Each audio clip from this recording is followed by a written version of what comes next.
there are a couple of necessary requirements for any customer to minimize the threat of a security breach. Number one, you have to understand where your security and compliance strategy is in its implementation. Are you covered enough? Do you have any holes in that strategy? And once you go through that process, you have to monitor that strategy to make sure that it doesn't change as time goes on. So, initially you develop a strategy, you identify the resources on your system that are critical, the ones that you really would be hurt by if they were to be breached, and you build a strategy to protect them from harm.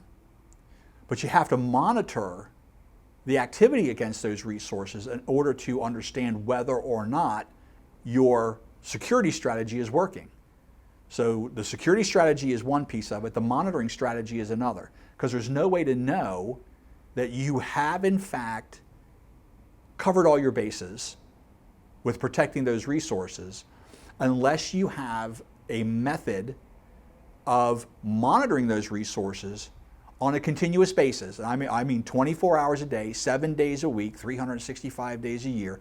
You have to monitor those critical resources because we know accesses can occur in fractions of a second.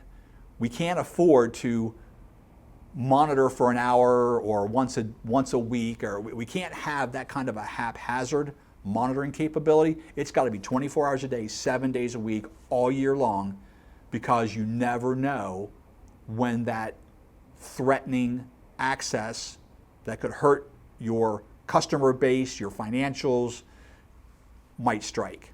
So we have to know about that right away. So we have this combination of two things: the security strategy to protect the resources and the monitoring to validate the security strategy. There are a number of different organizational aspects to a security strategy. Interestingly enough, HR.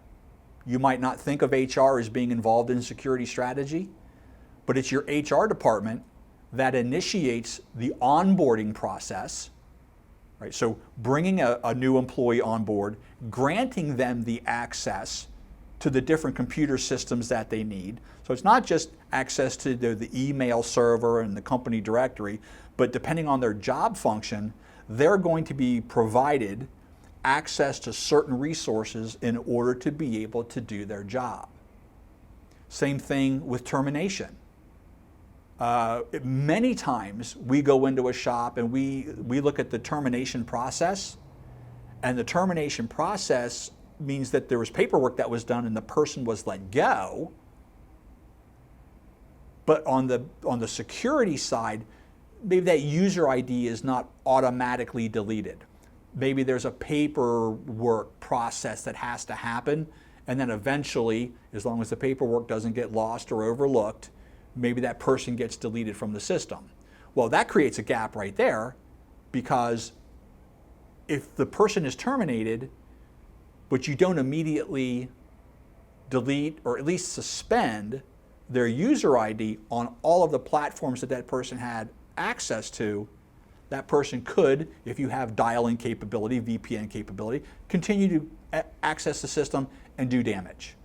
So yeah, there are other processes, organizations that really do need to be involved with the overall security strategy to make sure from end to end, everything gets done and done properly so there are no holes.